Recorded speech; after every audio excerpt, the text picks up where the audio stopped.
Buenas tardes a todos. Muchas gracias por su asistencia y, en primer lugar, agradecer a Caja Círculo y a la Junta de Castilla y León pues, estas nuevas jornadas que en esta ocasión habla de nuevas tecnologías y discapacidad, ¿no? Y para ello tenemos pues, 5 invitados de lujo que desde su experiencia y sus puntos de vista van a hablar desde luego de lo que para ellos en su vida diaria y en su trabajo habitual suponen las nuevas tecnologías. Pareciera en principio que cuando hablas de Internet es libre, que no vetas a nadie, pero algunas personas tienen el camino abierto y otras lo tienen todo por construir. Y en este caso, en esta mesa redonda donde vamos a hablar de redes sociales, esos caminos por construir son grandes. No están adaptadas en ningún momento a las necesidades de las personas con discapacidad. Se dificulta su acceso y su uso normalizado de estos canales de comunicación y relación social. También han proliferado mucho, y también es verdad en su defensa, que ha sido en un tiempo breve y que quizá puedan tener en esa penitencia pues ir avanzando, ¿no?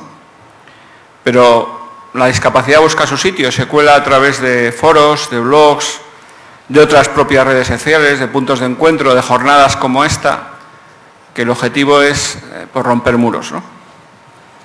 Voy a leer algunos puntos que me he encontrado pues, a la hora para presentar a nuestros, iba a decir el debate, no va a ser un debate, sino diálogo, ¿no? Y en cualquier momento, en cuanto cualquiera que quiera hacer una pregunta, pues que no tenga inconveniente, ¿no? Me he encontrado con frases un poco tópicos y no tan tópicos, ¿no? Como que las redes sociales no son accesibles, que las redes sociales es un mundo que potencia la creatividad con multitud de ofertas y oportunidades, millones de personas no se envuelven con normalidad en Internet, las personas con discapacidad dan a las redes sociales el mismo uso que las personas sin ella, las formas de acceso, motivaciones, objetivos son comunes a todas las personas, incluidas las personas con discapacidad. Son redes que tienen que buscar o deben buscar la inclusión. Al final, más de 300 millones de personas tienen acceso habitual a las redes, porque perfiles en las redes pues, han creado casi 1.000 millones de personas. Hay algunos que tienen acceso a varias redes, otros pues, tienen una red limitada, otros tienen, por motivos de trabajo, pues, usar diferentes servicios, pero hay 1.000 millones de perfiles creados en redes sociales. Lo que nos debería abrir al mundo, pues a veces nos aleja de él, ¿no?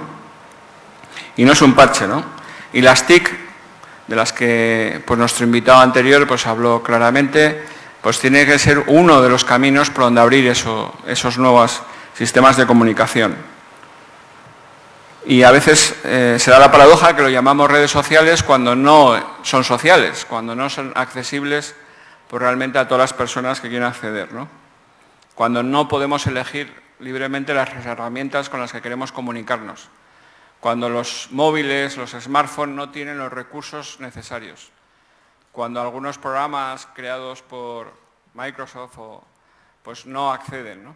Entonces, bueno, de esa situación real, no de la virtual, es la que vamos a hablar ahora. Y voy a presentar a los 5 intervinientes por su orden de intervención.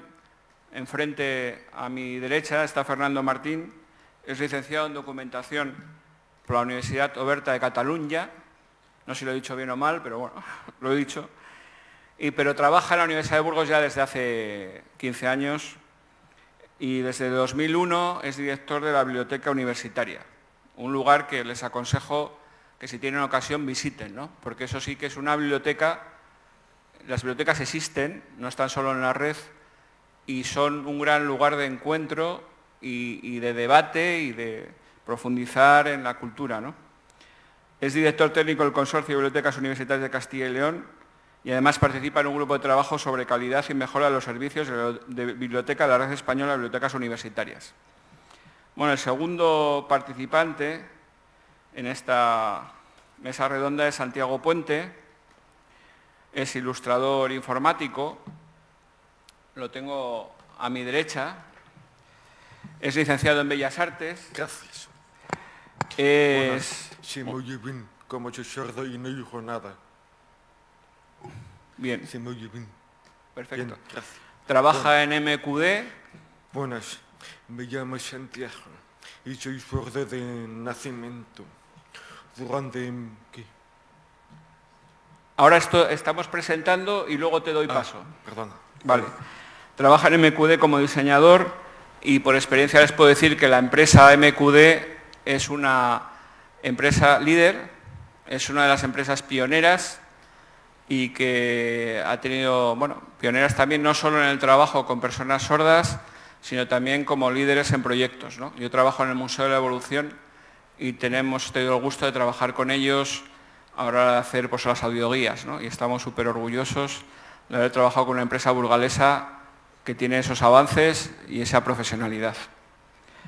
La tercera persona es Noelia Frutos, que está enfrente mía, es una persona encantadora. Tiene 25 años, estudió en el Comuneros, un instituto por el que han pasado pues, miles de personas, y luego en Logroño. Es diseñadora web, o sea, estamos con profesionales que allá me gustaría a mí diseñar web. Y multimedia y grafista, ¿no? Trabaja en el CREER como recepcionista, en el Centro de Referencia Estatal de Atención a Personas con Enfermedades Raras y sus familias, ¿no? La cuarta persona, también, bueno, lo tengo a mi derecha, viene de Miranda de Ebro, él es mirandilla. Pero bueno, nació en Vitoria, pero eso se lo perdonamos. O sea, que aunque haya nacido en Vitoria, es mirandés y burgalés. Javier Frangroniz vive en el Centro Ocupacional del CIDE de Mayo, es de Miranda y dice que maneja las redes sociales con total soltura. Y luego también es un usuario habitual de soportes informáticos y entra sin miedo a cualquier reto que se le plantee, ¿no? Y finalmente Miguel Santos, que está enfrente mía, que todos conocen, ahora es el presidente de Coalbur, estuvo antes en la Fundación Lesmes y ahora agrupa a través de Coalbur a todas las asociaciones, entidades que buscan de alguna manera pues, esa mayor inclusión, ¿no? Y va en contra de la exclusión social. Por el mismo orden que les hemos presentado, van a intervenir, ¿no? Y luego, si les parece, pues realizaremos preguntas a cada uno de ellos. El primero pues, es Fernando y tienes la palabra. Ahora. Muchas gracias. Bueno, agradecer a la organización que se hayan acordado de la Universidad de Burgos y que nos hayan invitado a contaros, bueno, pues un poco nuestra experiencia que tenemos no tanto ya en la universidad, sino en el ámbito en el que yo trabajo, la biblioteca universitaria, en el ámbito de la atención a personas con discapacidad. Bueno, un poco por contextualizar, las bibliotecas tradicionalmente bueno, han sido unas instituciones donde se ha tenido presente o en cuenta a las personas bueno, con discapacidad cuando han presentado o presentan esas dificultades para poder acceder a lo que es a la información. Hay un manifiesto que es el manifiesto de referencia, manifiesto de la UNESCO sobre la biblioteca pública, donde de manera expresa se menciona el trabajo que las bibliotecas o el esfuerzo que las bibliotecas tenemos que hacer por facilitar el acceso a los diferentes servicios y a la información a personas que presentan algún tipo de discapacidad. En este sentido, y en el ámbito nacional, a través del Consejo de Cooperación Bibliotecaria, hay un grupo específico de trabajo que trabaja bueno, pues el tema de la interculturalidad y la accesibilidad en bibliotecas. Igualmente, la Federación Internacional de Bibliotecas, la IFLA, tiene diferentes secciones que tratan bueno, pues un poco esta problemática. Secciones que están establecidas desde el año 1936. Es decir, hay una tradición, de alguna manera, por cumplir esa vocación que tiene la biblioteca pública de que todo el mundo pueda acceder a la información. Desde ese punto de vista, yo quería abordaros un poco el tema de la accesibilidad, un poco abordar lo que serían las diferentes cuestiones que planean sobre la accesibilidad, tal y como lo hemos abordado en este caso en el ámbito de las bibliotecas universitarias. Una accesibilidad desde el punto de vista físico, desde el punto de vista de accesibilidad a los servicios, herramientas que facilitan la accesibilidad y, por último, lo que es la accesibilidad a los propios contenidos, a la propia información. En relacionado con la accesibilidad física, lo que podríamos decir, accesibilidad a las instalaciones, hoy en día en los diferentes códigos de edificación, la diferente legislación relativa a la puesta en marcha de nuevos edificios, como no puede ser de otra manera, también de bibliotecas, cada vez hay mayor avance y lo que es la accesibilidad para personas con determinada discapacidad, pues se van cubriendo progresivamente. En bibliotecas hay universidades que han dado un paso más y han optado por certificar esa accesibilidad a través de una norma, la norma 17.001, relativa a la accesibilidad global. En definitiva, se trata de certificar edificios de tal forma que, con las modificaciones que se van haciendo, bueno, pues las instalaciones sean, en la medida de lo posible, o el objetivo de la norma es que lleguen a ser un 100% accesible. Un ejemplo de buenas prácticas es lo que han hecho los compañeros de la Universidad Politécnica de Valencia en su edificio de Biblioteca Central. A la hora de implementar esta norma de accesibilidad, de facilitar la accesibilidad, pues hicieron diferentes modificaciones. Antes se ha hablado, bueno, pues del cambio de las manillas, cambiaron las manillas de las puertas, hicieron itinerarios señalizados libres de obstáculos para personas, para facilitar la movilidad de personas con sillas de rueda, cambiaron puertas de apertura manual a apertura automática, hicieron mostradores adaptados para facilitar esa accesibilidad, cambiaron los baños. Y todo, bueno, pues un poco con ese objetivo, ¿no?, de hacer ese edificio más accesible, de implementar esa norma y de hacer cumplir esa norma. En el otro ámbito que os comentaba, la accesibilidad a los servicios, y esto ha sido una práctica común en bibliotecas, en este caso universitarias, y también en bibliotecas públicas, se han adaptado servicios con el fin de hacerlos más accesibles. Diferentes servicios de préstamo de libros a través del teléfono, a través de Internet, renovaciones de libros, envío de libros a casa a personas que presentan algún tipo de discapacidad para evitar desplazamientos, es decir, una atención personalizada a personas, digamos, bueno, pues que formarían parte de este colectivo. Y luego ya, en lo que serían las herramientas que facilitan la accesibilidad a la información, aquí os quiero contar un poco la experiencia que tenemos en la Universidad de Burgos, en este caso, en nuestra biblioteca, con un puesto adaptado a personas con discapacidad. Esto es una iniciativa que surge hace 3 años, gracias a la empresa GlaxoSmithKline, que sabéis que está en Aranda de Duero, y a la Fundación ADECO. Y no es otro el objetivo más que dotar a la universidad de un puesto informático adaptado con el fin, bueno, pues de que se facilite la accesibilidad a la información al máximo número de personas. Un poco el límite que tiene el puesto es que está limitado, digamos, o se excluye en el uso a personas con algún tipo de discapacidad que se denomina o se categoriza como discapacidad cognitiva, entendiendo la empresa Glaxo que estamos moviéndonos en un contexto universitario, va dirigido el puesto adaptado a estudiantes de la universidad y como tal, bueno, pues no se contempla a este colectivo. Y sobre todo un poco la finalidad del puesto es que sea sencillo de usar, que sea usable, antes he hablado de usabilidad, y bueno, pues dotado de herramientas que no requieran pues un enorme esfuerzo para su aprendizaje.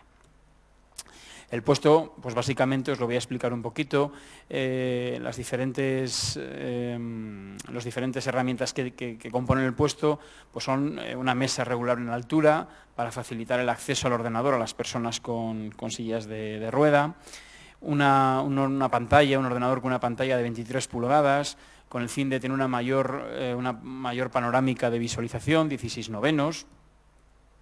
Tenemos una lupa TV, lupa televisión, en definitiva no es otra cosa más que una webcam que lo que hace es coger las imágenes de un libro, en este caso impreso, y la proyecta sobre una pantalla que positiviza en blanco-negro, en positivo-negativo, bueno, pues un poco pensando en aquellas personas que tengan algún tipo de discapacidad visual, bueno, personas daltónicas, es decir, con diferentes niveles de discapacidad, con el fin de que bueno, pues puedan utilizar los materiales que tenemos en la biblioteca.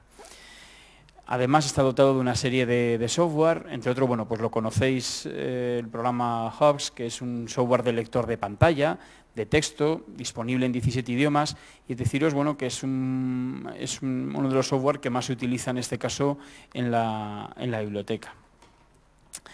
Está dotado también de un programa ZoomText, que no es otra cosa más que un programa para ampliar la pantalla, que se compatibiliza también su uso con el HOX y lo que permite es, digamos, bueno, pues ampliar determinadas zonas de que se está visualizando en la pantalla del ordenador.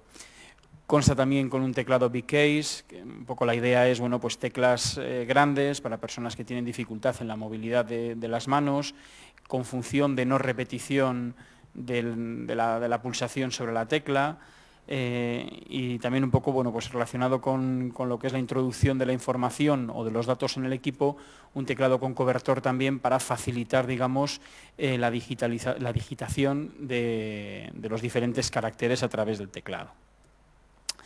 En cuanto a lo que son los periféricos, los ratones, bueno, pues tenemos un ratón trackball que está pensado, bueno, pues para que pueda ser manejado con la palma de la mano o con una extremidad con una movilidad también reducida. Un ratón también joystick con el fin de que pueda ser utilizado con el mentón. Tiene también un soporte, un brazo que se puede adaptar a una silla de ruedas, es decir, dotar al puesto de las mayores funcionalidades posibles, pensando que las personas que vienen a estudiar a la universidad que presentan algún tipo de discapacidad, pues son discapacidades heterogéneas. Tiene diferentes accesorios, webcam, auriculares con micrófono. Y luego, bueno, pues un poco software, antes también se ha comentado, Miguel Ángel lo ha comentado antes, bueno, pues diferentes softwares con el fin de poder interactuar con el ordenador, ¿no? Pues un software Click and Type, que es un teclado virtual flotante, que se puede manejar con cualquiera de los dispositivos que hemos comentado anteriormente. También otro software que permite también manejar el ratón de manera virtual.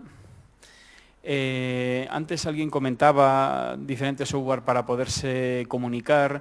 Hay un software que nosotros utilizamos en este puesto, que es el Dasher, que no es otra cosa más que con los diferentes periféricos e incluso con la vista, con la visión, se pueden, digamos, bueno, pues ir introduciendo texto en el ordenador.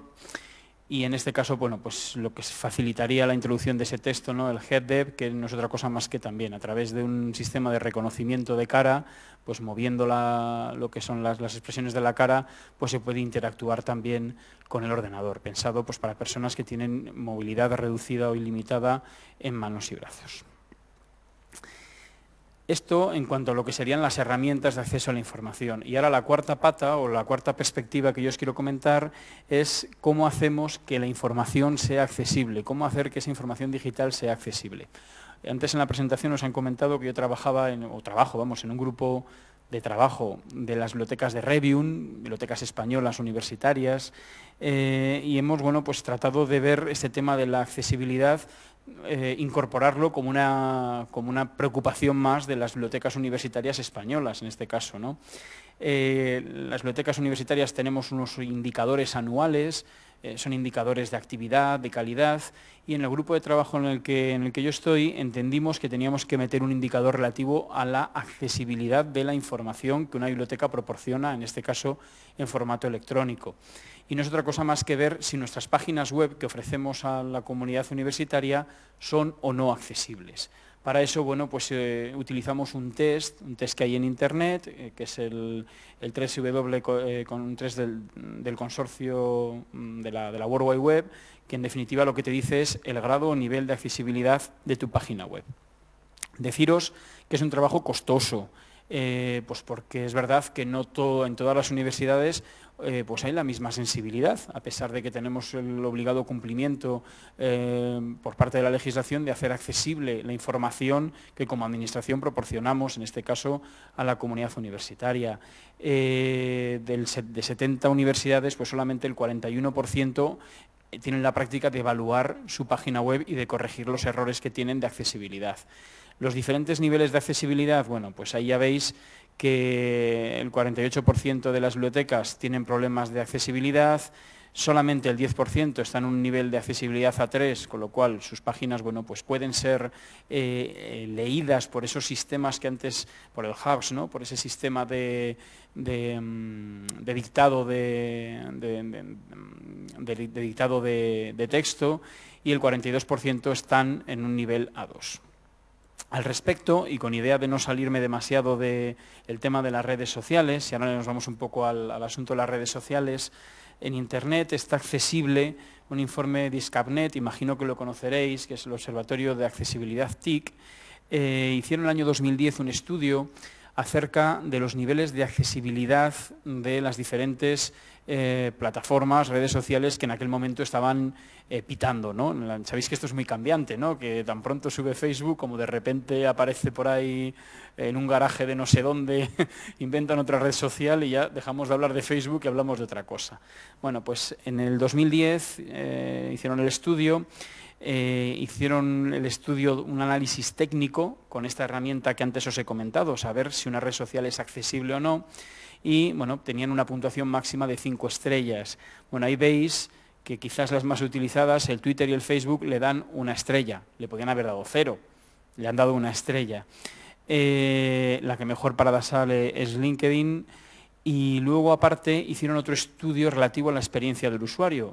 Cogieron a personas con diferentes tipos de discapacidad y, bueno, pues les pasaron un cuestionario, ¿no?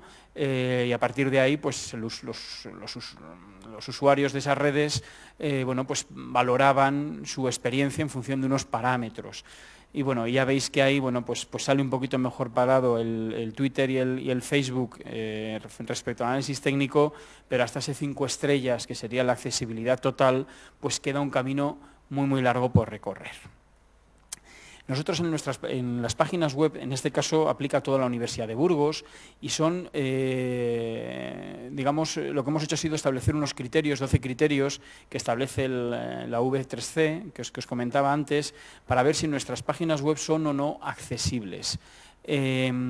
Estos criterios son los que utilizaban en ese estudio, también de redes sociales, y al final, bueno, pues son criterios que lo que nos viene a decir es dónde están los errores y cómo sabemos si una página web es accesible o no es accesible a personas con discapacidad. Bueno, pues el primero, antes se habló en la ponencia de interoperabilidad, pues algo tan sencillo como que una misma página se visualice de igual forma en diferentes tipos de navegadores. Bueno, pues esto ocurre que cuando te metes en una página web, según el navegador que utilices, pues lo vas a ver de una forma o de otra. ¿Vas a perder o no vas a perder información? Otro de los criterios que está relacionado es con la navegación, con lo que son los esquemas o niveles de navegación. El hecho de que aparezca la estructura de navegación en la página es muy importante porque los programas de lectura de caracteres de pantalla pues nos van a permitir a la persona, en este caso con discapacidad visual, una persona ciega o con diferentes niveles de discapacidad visual, bueno, pues le va a permitir contextualizar en qué lugar está. Incluso, bueno, pues también facilita el hecho de que haya información relativa a páginas que se abren en otras páginas diferentes, con el fin de que la persona pues no pierda el contexto de la navegación. Problemas también en los formularios. Fijaros que cada vez es más habitual que nos tengamos que registrar en formularios. Bueno, pues hace referencia a campos obligatorios, cómo se informa a la persona que ha introducido los datos si ha cumplimentado todos los formularios o no, si hay una explicación de cada campo, todo pensando en esos sistemas de lectura de páginas, ¿vale?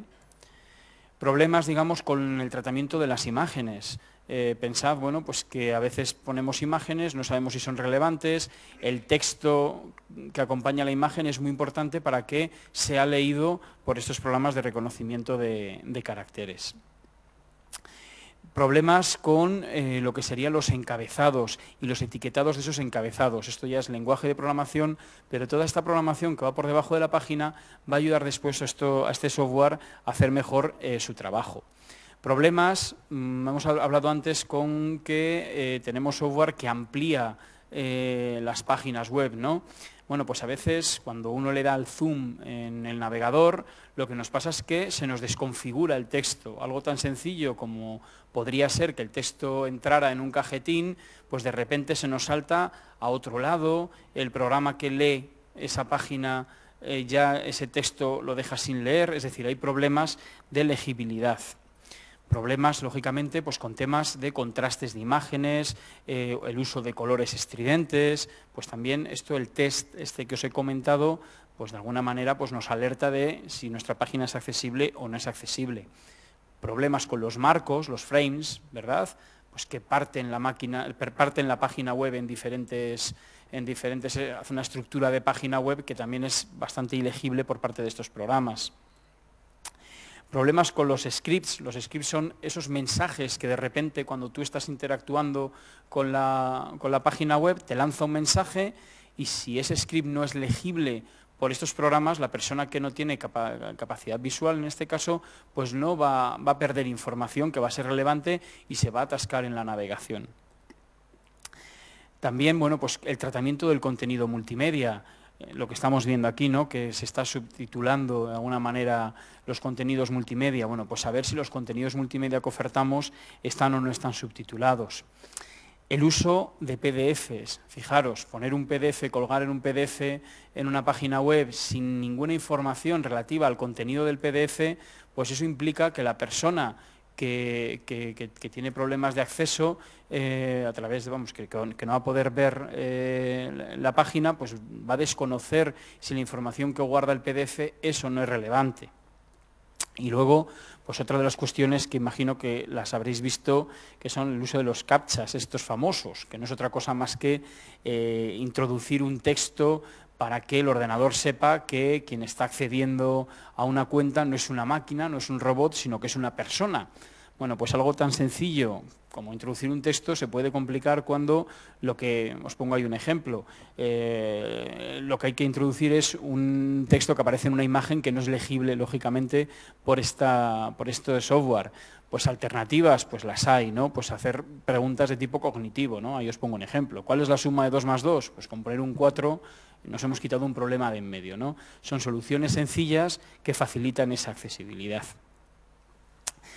Un poco, bueno, lo que he querido haceros es un recorrido pues, desde lo que es la accesibilidad, desde el edificio físico, niveles de servicios, software y hardware para el acceso a la información y el tratamiento de la información en sí misma para que sea accesible, en este caso, que nuestras redes o las redes sociales sean accesibles.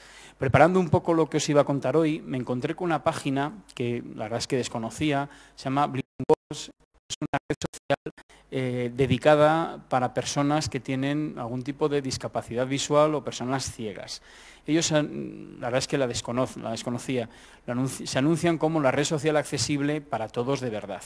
Y un poco lo que me planteaba era, bueno, pues como alternativa ahí está, pero luego dándole la vuelta, yo decía, es que realmente un poco lo que antes se ha dicho en la presentación anterior, las cosas tienen que ser accesibles per se. Un Facebook no será un Facebook si no es accesible, un Twitter no será un Twitter si no es accesible. Es decir, no se trata de hacer especializaciones y mucho menos de carácter, digamos, o especializaciones, o si me permitís el etiquetado, exclusiones que pueden llegar a ser exclusiones desde el punto de vista especializado en función de la discapacidad, sino de lo que se trata es de que en origen lo que se construya pues sea accesible desde el minuto cero, que sean unos espacios de encuentro para todos, en el que todos nos podamos encontrar y todos podamos interactuar.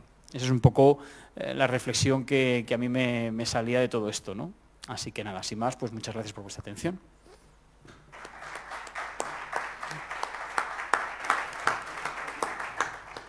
Gracias, Fernando. Tienen la palabra Santiago. Cuando quieras, comienzas.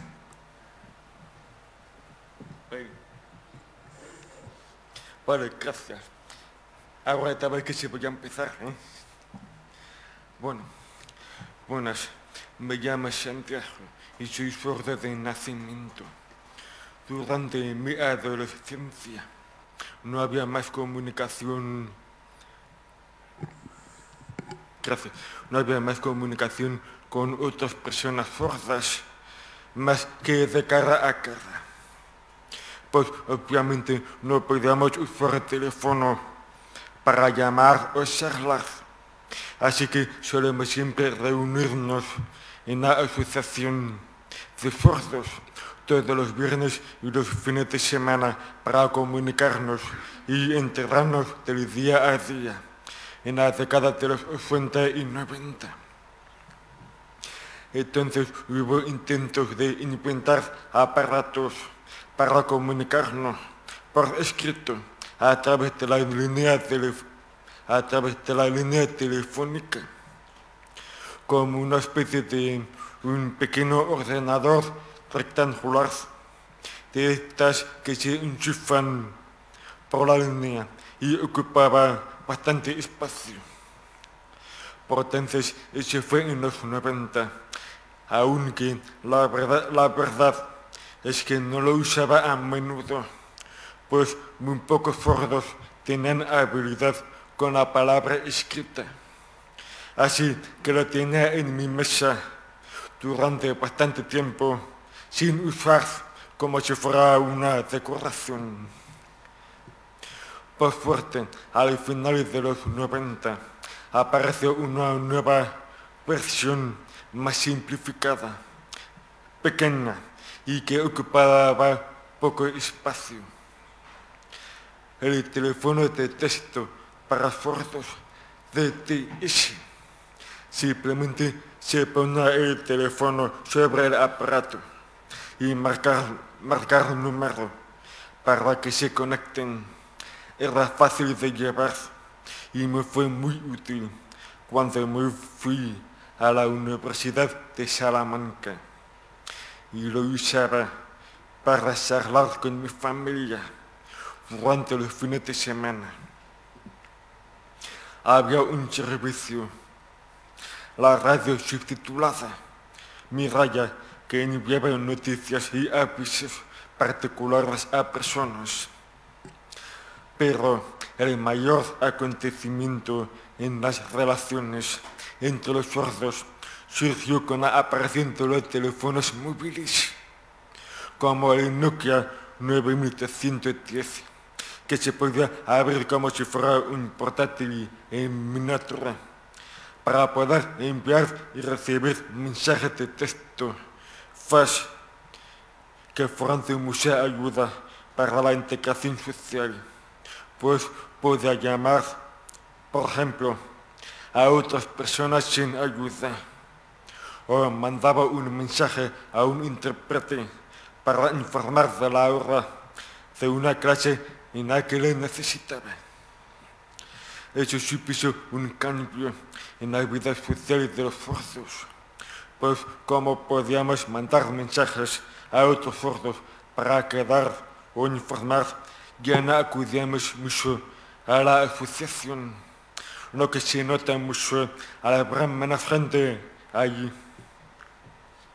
Pasando el tiempo, con la constante evolución de los móviles y la aparición de cámaras en los ordenadores, ya podíamos vernos, charlar, escribiendo o con lenguaje de signos a través de imagen en directo, con programas como Windows Live Messenger o Skype.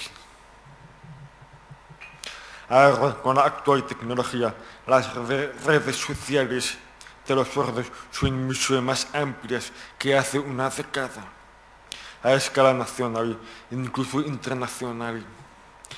Además, las nuevas aplicaciones y avances de los móviles, como WhatsApp, por ejemplo, nos permiten una comunicación más fluida e intensa a través de la tecnología.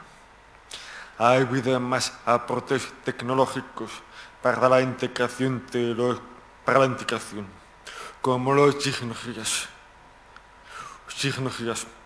que son unos aparatos de video con subtítulos e intérpretes para museos, exposiciones y acontecimientos culturales, subtítulos para cine y teatros, paneles informativos, bucles magnéticos, internet accesible y que se pueden cargar en el smartphone para hacer los viajes más enriquecedores. Para mí, lo más importante es la proliferación de subtítulos en la televisión.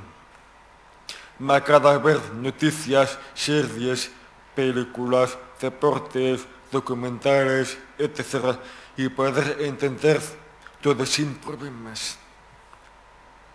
Por no mencionar la gran influencia de Internet en la comunidad sorda, con tantas formas de informarnos y comunicarnos como Facebook, Twenty, etc. Eso nos permite un acceso a la información tan amplio e igualitario como los demás. Aún así, todavía quedan más barreras comunicativas que erradicar, pues nuestra limitación auditiva también nos limita de forma informativa e intelectual. Y por lo tanto, nuestro vocabulario es menos amplio, quedando muchos compañeros y compañeras sordas excluidas de la información. La verdad es que la actual tecnología nos facilita mucho para la integración social y espero que la constante evolución y mejoras nos traigan mejores formas de comunicación u entendimiento mutuo en la vida social, rompiendo barreras para el acceso a la información, la cultura y las relaciones sociales. Eso es todo. Gracias.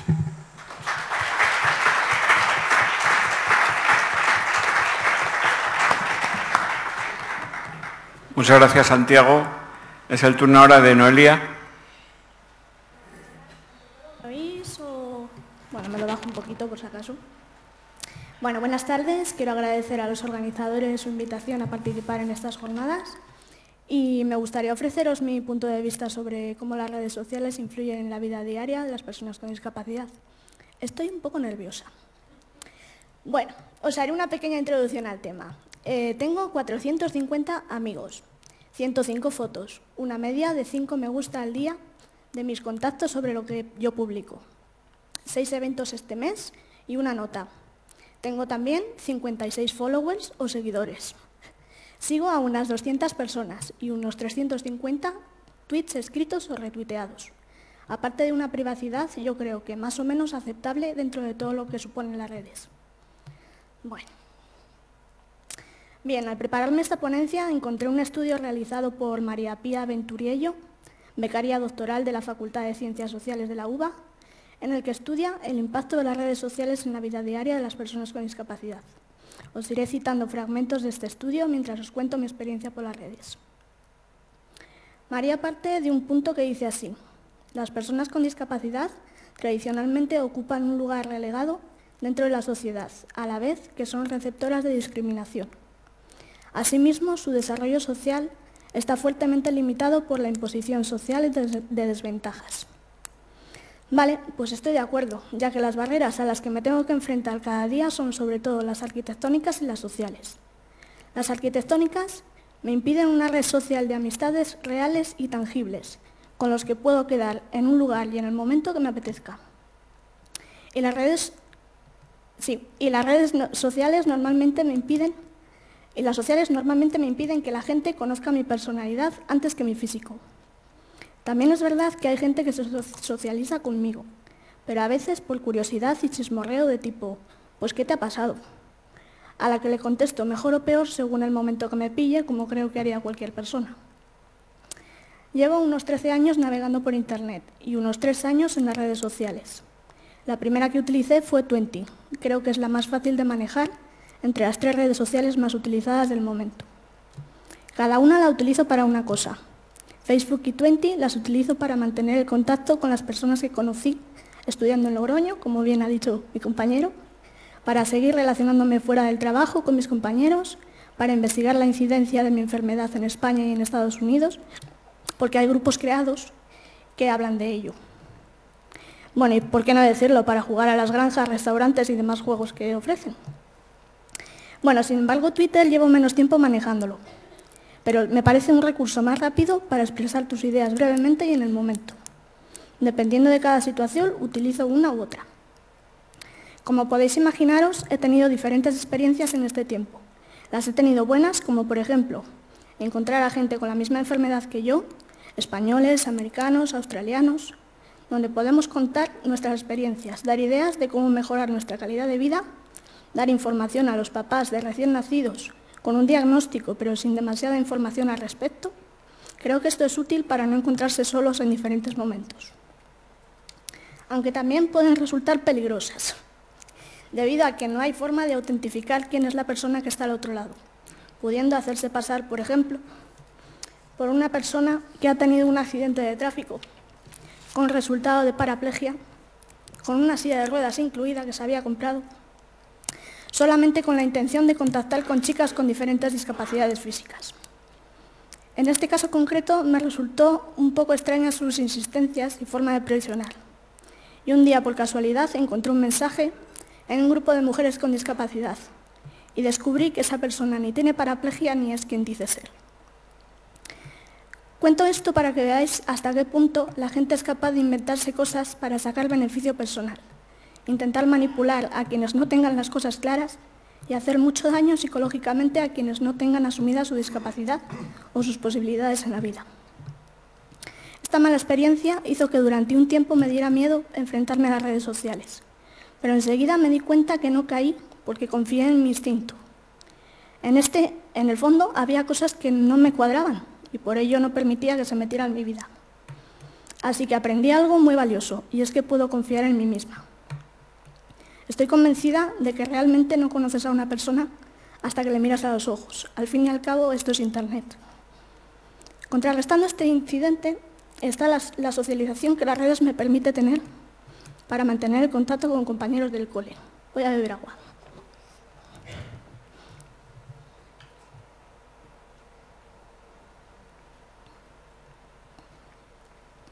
Del cole, del Instituto de Logroño, como dije antes, con mis compañeros de la empresa de diseño gráfico en la que estuve de prácticas, con mis compañeros de trabajo actual, con mi familia, con gente que me aporta cosas al leer lo que ellos escriben, saber de cursos, trabajos o noticias de actualidad en general. Si no fuese por las redes sociales, no me sería posible mantener el contacto que tengo con ellos, pudiendo estar hasta aislada en ciertos momentos, lo cual evidentemente no le gusta a nadie. En el estudio de María también indican lo siguiente. En las últimas décadas, las ciencias sociales han avanzado en el conocimiento de la discapacidad, enfocándolo como un problema social y político, anteriormente considerado como un problema exclusivamente individual. También dice que las ventajas sociales y económicas influyen de manera negativa en las personas afectadas. Bien, en este punto puedo decir que debido a la grave crisis en la que estamos inmersos y a los recortes que se están realizando, la economía de las personas con discapacidad está gravemente resentida, ya que cada vez llegan menos subvenciones, apenas para cubrir las necesidades vitales y las opciones de adquirir soportes que nos permitan tales comunicaciones quedan en segundo plano. Digamos que se considera un artículo de lujo cuando realmente es algo necesario. Y hablo de las comunicaciones por enfocarlo en la intervención, pero como persona catalogada como gran dependiente, os podría comentar en qué más cosas afecta el 80 o 90% de recortes que están aplicando a las personas con una dependencia reconocida. Y por tanto, lo que este estudio quiere decir es que cuanto mayor es el nivel socioeconómico, mayor es el grado de posibilidades de adaptación de la persona con discapacidad al entorno y a las redes sociales. Y nada, por mi parte concluyo la intervención diciendo que pese a por mi discapacidad pueda ser totalmente autónoma al navegar por las redes, sería muy recomendable recordar a todas aquellas personas que trabajamos en el entorno virtual, me incluiré por mi titulación, que al crear una red social, un blog, aplicaciones de móviles o cualquier espacio web, tengamos en cuenta que la inclusión no se logra pensando que todos somos iguales, sino teniendo en cuenta que todos somos diferentes. Si tenéis alguna pregunta al respecto, estoy a vuestra disposición. Gracias.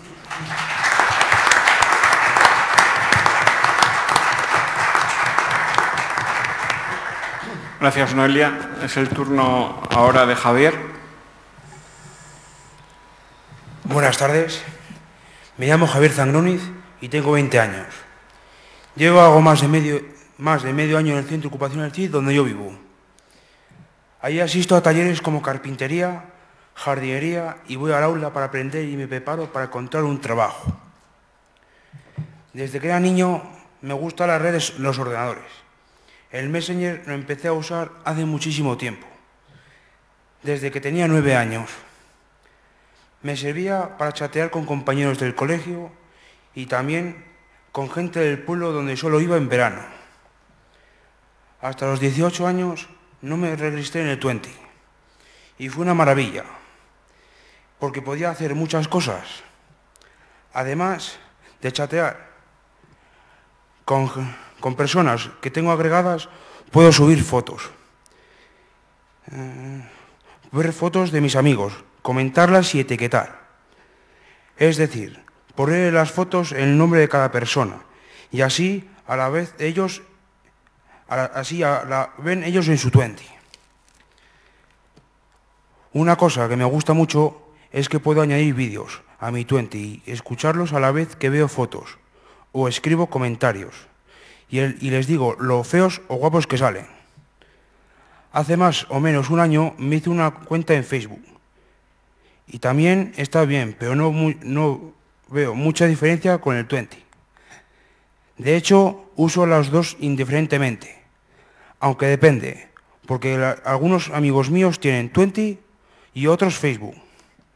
Resumiendo, me gustan mucho las redes sociales para estar unido a amigos y familiares. Me conecto siempre que puedo. Además, tengo una amiga que aún no conozco en persona, pero me gustaría. Ella me mandó una petición de amistad y desde entonces nos llevamos muy bien. Gracias.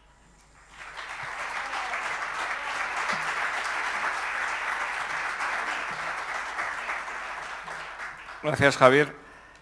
Bueno, es el turno ahora de Miguel. Bueno, pues muy buenas tardes. Me sumo a los agradecimientos en nombre de la Asociación Equalbur y en nombre de las 24, me parece que son entidades que se aglutinan en torno a esta plataforma, en torno a esta red, y en nombre de las personas a las que representamos, porque están en esta plataforma representadas entidades que trabajan con personas con discapacidad, entidades que trabajan con personas en situación de exclusión social, de todo, bueno, muy diversos perfiles que están en situación o en riesgo de exclusión social. En su nombre, pues agradecemos a la organización, a la Junta y a Caja Círculo la oportunidad de presentar esta red y bueno, pues de hablar de una red social. Voy a cambiar el tema porque no voy a hablar de Facebook, no voy a hablar de otro tipo de redes sociales, sino que voy a hablar de una red social muy concreta, burgalesa. Lo que nos une a todas las entidades que estamos en esta red son dos cosas. Una, la que decía, atendemos, representamos a personas en situación o en riesgo de exclusión social. Entendemos con esto que tienen dificultades o más dificultades que el resto de la sociedad para ejercer o para hacer cumplir sus derechos más básicos. Y el otro factor común es que somos de Burgos. ¿Cuál es la finalidad de esta plataforma? ¿Cuál es la finalidad de esta red? Equalbur nació en el año 2001 para llevar a cabo una serie de proyectos europeos y nació con la finalidad de ejecutar estos proyectos, y en torno a estos proyectos se unieron aquellos Equal, se unieron un montón de entidades y fue una experiencia, fue un movimiento asociativo muy interesante, muy importante, porque fue la primera vez que nos planteábamos hacer cosas en común, nos planteábamos hacer cosas en grupo, y de aquella experiencia, cuando ya en 2008 desaparecieron, en 2007 desaparecieron estos proyectos, se transformó en una plataforma representativa del sector, de las entidades de acción social, que llamamos. Por lo tanto, su finalidad es esta, es aglutinar a todas estas plataformas y es promover su coordinación, su fortalecimiento, y bueno, lo que pretendemos es esta finalidad, digamos una doble finalidad. Por una parte, representar a estas entidades, ser un interlocutor con la Administración, ser un lobby, participar en el diseño de las medidas políticas y legislativas que tienen que ver con los servicios sociales y, por otro lado, facilitar la coordinación y el intercambio de todos los materiales, en fin, entre las entidades. Veis ahí las entidades que estamos asociadas en torno a esta red. ¿Qué entendemos por una red en cuanto a plataforma, asociación de organizaciones sociales? Bueno, pues entendemos por una red algo más que un conjunto de entidades que se juntan para debatir o para intercambiar, sino que es un sistema. En ese sentido, hablamos de una cultura, de un sistema de trabajo, de una forma de interrelacionarse y de un espacio. Entonces hablamos de compartir también unos principios y unos valores. Esto se da en casi todas las redes. Por eso es tan importante que las organizaciones del tercer sector seamos capaces de organizarnos en red, porque estamos creando lo que llamamos el tejido social. El tejido social es la interrelación, la autoorganización y es, digamos, desde mi punto de vista, el mayor indicador de la democratización de una sociedad. Lo creo firmemente. Creo que la sociedad civil, la ciudadanía organizada, es la que crea el nivel de democratización de una sociedad. Entonces, en este sentido, ¿cuál es el papel de las redes? Incluso me atrevería a decir de las propias organizaciones sociales. Pues su papel es de mediación en la sociedad. De mediación, por una parte, con la ciudadanía. Es decir, empezamos por mediar con las personas, con los socios de estas entidades, con los ciudadanos a los que representamos, sean socios o no, porque se dan muchas organizaciones en las que no son los socios las personas, digamos, usuarios de los servicios. Por lo tanto, tenemos que mediar con el resto de la sociedad a la hora de sentirnos lícitos representantes de estas personas. Y para hacer esto necesitamos, digamos, tener cuidado con dos cosas. Tenemos que situarnos en su mismo plano, porque en ocasiones vemos que nos convertimos en segundos administraciones y entendedme esto de inaccesible como lejano más que otra cosa. Es decir, las organizaciones sociales tenemos que tener una comunicación directa con los usuarios, con los beneficiarios, con las personas a las que nos dirigimos. Y por otro lado, debemos hacer que éstas participen y motivar su participación. No pensar que lo hacemos nosotros por ellas, sino que tenemos que hacer que éstas lo hagan directamente. En este sentido, estaremos haciendo una buena mediación. Por otro lado, tenemos un papel importantísimo en cuanto a la mediación con la Administración. Y en este sentido lo digo con la experiencia de años de trabajar en una organización social y la experiencia de ver otras organizaciones. Muchas veces las relaciones de subordinación, muchas veces las relaciones de un plano de superioridad por parte de la Administración y un plano de inferioridad por parte de las organizaciones sociales, porque la que paga los servicios es la Administración y esto a la vez condiciona el que muchas organizaciones sociales planteemos denuncias a veces de injusticias manifiestas.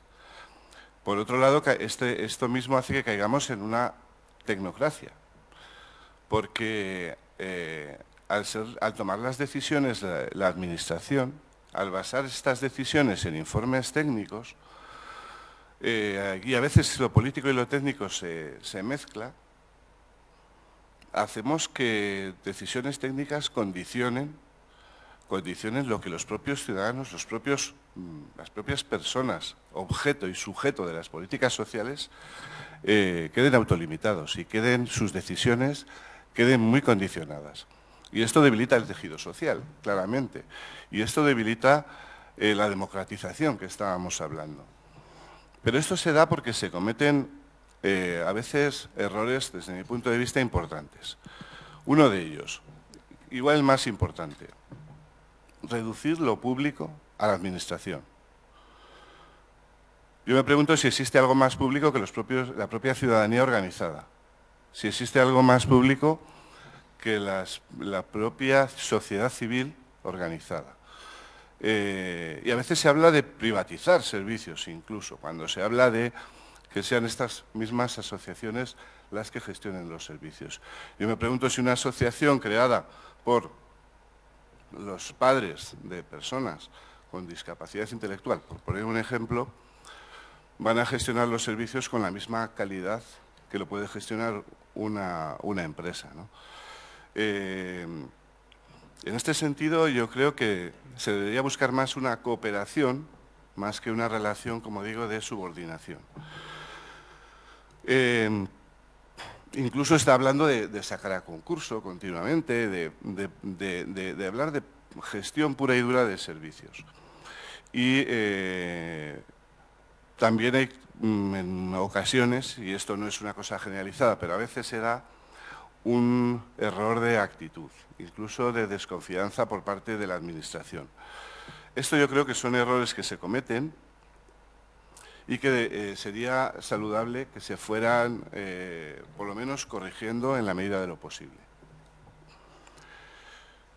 Pero además las redes tienen un papel importante en cuanto a mediación entre las propias organizaciones sociales, porque cualquiera que tenga un poco de experiencia en este mundo de las entidades no lucrativas, sabe que el trabajo en red es muy complicado. Y muchas veces es el propio miedo a la pérdida de protagonismo lo que hace difícil que seamos capaces de organizarnos en red.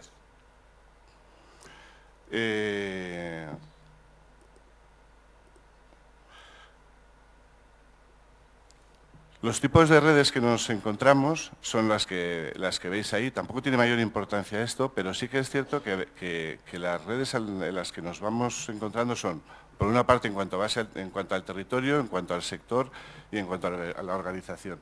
Los problemas de estas redes son los mismos.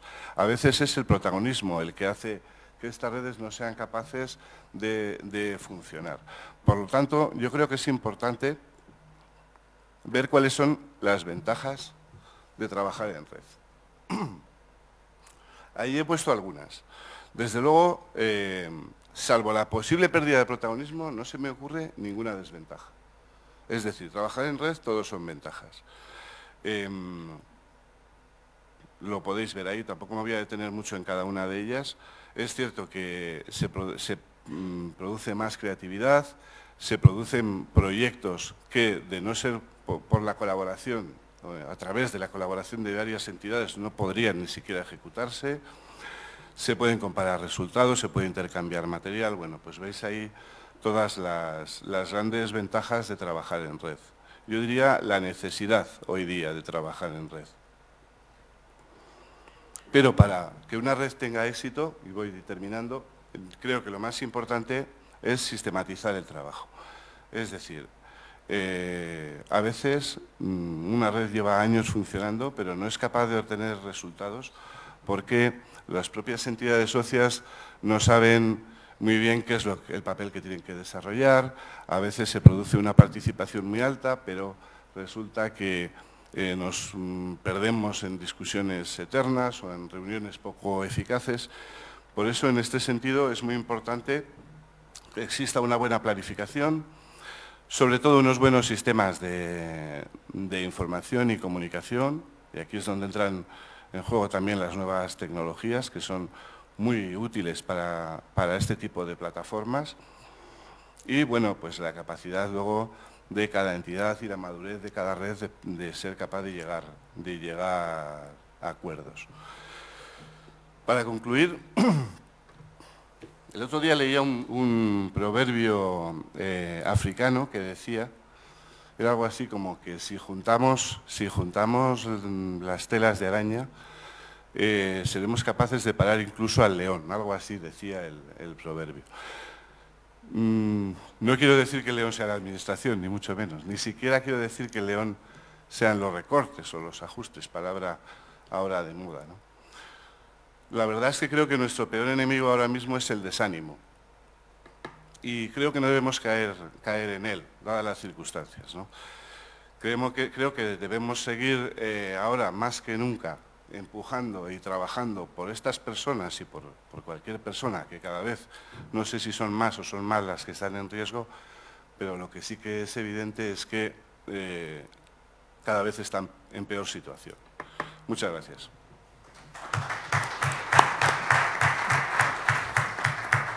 Gracias, Miguel, por tu aportación completa de la otra red, que es la importante. No sé si ustedes tienen alguna pregunta. Yo quería contarles también, me ha venido a la cabeza mientras Miguel hablaba de las redes sociales. Hace medio millón de años, a 15 kilómetros de Burgos, había una red social, había una tribu, que la formaban los Homo heidelbergensis. Estos individuos que medían 1,80 m y pesaban 90 kilos, eran tan fuertes como Javier, pues llegaron a este mundo después de otra tribu, que eran los Homo antecesor, y esos eran caníbales. Ellos se comían entre ellos. No sabemos todavía si se los comían antes de... Bueno, si los comían cuando ya estaban muertos o los mataban para comérselos. Es una gran duda que todavía mantenemos. Estos Homo heidelbergensis vivían alrededor de 40 años. Y a pesar de su complexión física, que era bastante grande y eran unos tipos de enorme tamaño, pues tenían que enfrentarse al tigre dientes de sable, que doblaba en tamaño al actual tigre, o al oso de las cavernas, que tenía unos dientes capaz de atravesar cualquier cuerpo, con solo una punta de lanza, con lo cual se pueden imaginar las heridas que tenían, ¿no?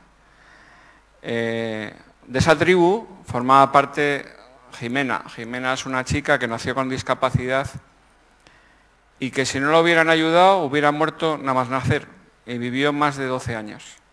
De esa tribu formaba parte Elvis, cuya pelvis está en el Museo de la Evolución, que era ya un poco anciano, ya tenía 40 años, pero también no se podía mover, y si no lo hubieran alimentado, pues también hubiera fallecido. De esa tribu formaba parte Miguelón, que es nuestro cráneo 5, que además tiene Twitter, Miguelón me. Pues Miguelón llegó a estar muy enfermo, a pesar de que era un tipo cachas y fuerte, pero bueno, tuvo una infección, y si no llegan a haber alimentado, pues también hubiera fallecido. Muchos de los que están enterrados o depositados en la cima de los huesos de Atapuerca, muchos tienen discapacidades, otros no, otros a los que no les hemos puesto nombre pues no tienen esas discapacidades. Pero nos quedamos con esa tribu, ¿no? Y ellos eran una auténtica red social, quizá la primera red social de Burgos, ¿no? Luego se han creado Facebook, Twenty, Equalbur, Twitter, la biblioteca, pero queda para la reflexión, ¿no? Como yo creo que el mundo real todavía está más lejano del virtual. Bueno, después de soltarles este rollo, no sé si tienen alguna pregunta, ¿han pensado alguna? O nos vemos mañana a una hora prudente. Aquí los organizadores dejan dormir, porque es a las 10 de la mañana.